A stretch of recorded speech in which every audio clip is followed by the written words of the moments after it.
ஜெயலலிதா அதிக வாக்குகள் வாங்கியதுக்கு இந்த வாழ்த்துக்கள்.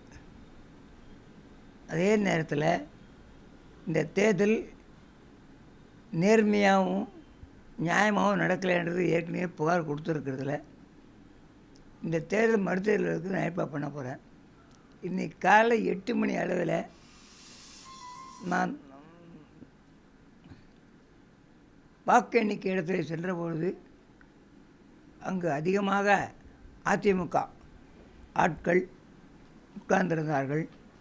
பத்திரிகையாளர் முதலிலே சில படங்கள் எடுக்கவிட்டு அவளையும் கட்டுப்படுத்தி கொண்ட காவல்துறை ஓட்டு எண்ணிக்கை ஆரம்பிக்க நேரத்தில் அவளை எல்லாம் வெளியே அனுப்பிவிட்டார்கள். முதல் புட்டி பக்கத்திலே 10 அதிமுகவினர் பிரபலங்கள் உண்மையிலே வேதனை அளிக்கிறது. அதை நான் படம் எடுத்தேன் என்னுடைய கேமராவில்.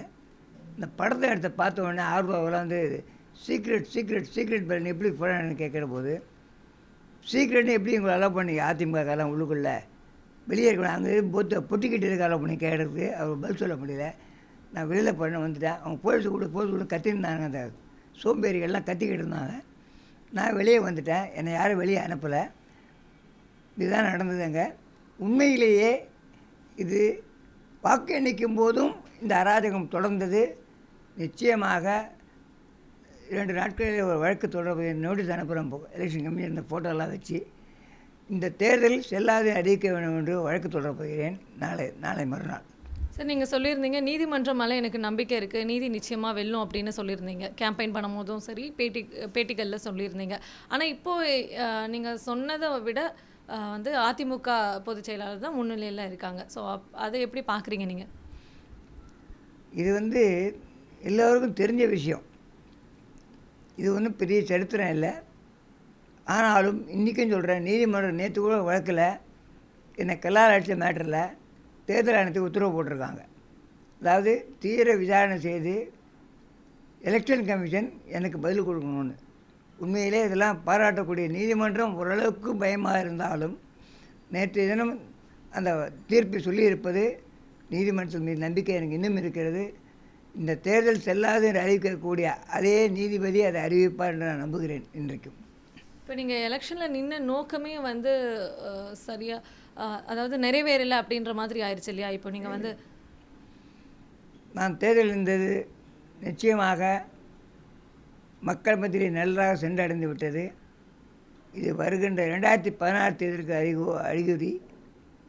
நிச்சயமாக சொல்லுகின்றேன், இந்த லஞ்ச ஊழல் ஆட்சி அகற்றப்பட்டு விடும் 2016. அதற்கான ஆயத்தங்களை நான் தொடங்கிவிட்டேன். இந்த தேர்தல் செல்லாது என்று அறிவிப்பதோடு மேல்முறையீட்டு மனு அடுத்த வாரம் வருகின்ற போது மீண்டும் சிறைச்சாலைக்கு செல்லக்கூடிய சூழ்நிலை உருவாகும். அப்போதுதான் இவர்களுடைய கொண்டாட்டம் ஆட்டம் எல்லாம் தெரியும். நீதிமன்றத்தில் இன்னும் தத்து மீது நம்பிக்கை இருக்கிறது. நியாயமாக நடப்பார் நம்புகிறேன். நம்பிக்கையிலே வாழ்க்கை நடத்தி கொண்டுள்ளவன். இன்று நான் எதற்கும் தொடரப்போவதில்லை. நிச்சயமாக என் பணி வேகமாக தொடரும். சரி, இப்போ நீங்கள் சொன்னீங்க நீங்கள் எலெக்ஷனில் நின்னது எல்லா மக்களுக்கும் தெரிஞ்சிருக்கு அப்படின்னு. ஆனால் அது எதுவுமே வந்து ஓட்டுக்களாக மாறலையே, அது எதனால் நீங்கள் நினைக்கிறீங்க? இது ஒரு இடைத்தேர்தல் தான். ஒரு 6 மாதத்து தேர்தல் எலெக்ஷன் தான் இது. இதில் பெரிய சாதனை ஒன்றும் பண்ணிட போதில்லை யாரும். அதான் மக்கள் நினச்சிட்டாங்க. எப்பவுமே இடைத்தேர்தலை ரொம்ப வெற்றி ரொம்ப எதிர்பார்க்க ரொம்ப கஷ்டம். அதுவும் ஒரு முதலமைச்சரே குற்றவாளி கூண்டிலேருந்து வெளியே வந்துச்சுமா, அது அவங்களுக்காக ஒரு தேர்தல் நடத்தப்பட்டது. மக்களுக்கு தெரியும் அது ஓரளவுக்கு. ஓஞ்சி போடணும்னு போட்டாங்க, அவ்வளோதான். படபலம், ஆயிரக்கணக்கான தொண்டர்கள், ரவுடிகள் தொண்டர்கள், மந்திரிகள், எம்எல்ஏக்கள், வாரிய தலைவர்கள்லாம் கூட்டம் கூட்டி ஒரு பயமுறுத்தல் உருவாக்கியிருந்தோம் ஒரு காரணம் இருக்குது. அப்போ வந்து மக்கள் ஓட்டு போடுறத தாண்டி இவங்களுடைய இந்த பலத்தினால தான் இவங்க வின் பண்ணாங்க அப்படின்னு நீங்கள் நினைக்கிறீங்களா? ஆட்சி பலத்தினால நீங்கள் சொன்ன மாதிரி நிறைய புகார் அப்படின்லாம் சொல்லியிருந்தீங்க. அந்த புகாருங்கள்னால தான் வந்து அவங்க இந்த தேர்தலில் ஜெயிச்சிட்டாங்க நீங்கள் நினைக்கிறீங்களா? நிச்சயம் அவங்களுடைய அராஜக போக்கில் தான் அவங்க ஜெயிச்சாங்க வெளியே. முதலமைச்சர்ன்ற போக்கில் இந்த தேர்தலை எப்போ தோற்றுட்டால் அந்த முதலமைச்சர் போயிடுமே, 5வது முறை இதுவும் சின்ன சாதனை படுத்த மாதிரி பேசிக்கிட்டு இருந்தாங்க.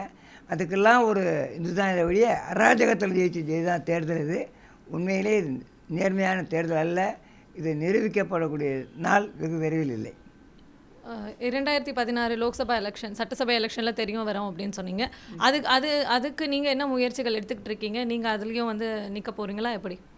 நிச்சயமாக நிற்கிறதில்லை. என்னுடைய சமூக அமைப்புகள் கூட்டமைப்புகள்லாம் ஒன்றா சேர்ந்து 234 தொகுதி நடத்த போகிறோம். எங்களுடைய வாக்குகள் நிச்சயமாக என்னுடைய மக்கள் பாதுகாப்புக்குள்ளே ரீச் ஆகி வந்துடும். அந்த மக்கள் பாதுகாப்புடைய தொடர்பு இல்லாமல் யாரும் ஜெயிக்கக்கூடிய சூழ்நிலை வராது, அவர்கள் எந்த கட்சியாக இருந்தாலும் என்று தான் சொல்லி தைரியமாக சொல்ல முடியும். இப்போ இந்த முடிவு வந்து ஆர்கே நகர் எலெக்ஷனுக்கு முன்னாடியே எடுக்கப்பட்டதா, இல்லை இப்போ இந்த முடிவுகளை பார்த்துட்டு சட்டசபை எலெக்ஷனை ஒட்டி எடுக்கப்பட்ட முடிவுகளா? ஏற்கனவே எடுத்த முடிவு தயார் பண்ணி கொண்டிருக்கேன். அநேகமாக ஜூலை 15, 16 தேதியில் மாநாடு நடத்தப் போகிறேன். மக்கள் பாதுகாப்பு மாநாடு. இளைஞர்கள்லாம் வந்துட்டாங்க இன்றைக்கி. உண்மையிலே டெல்லியில் மாற்றம் போல் 2014 ஒரு மாற்றம் ஏற்படும் என்ற நம்பிக்கை எனக்கு இன்னும் இருக்கிறது.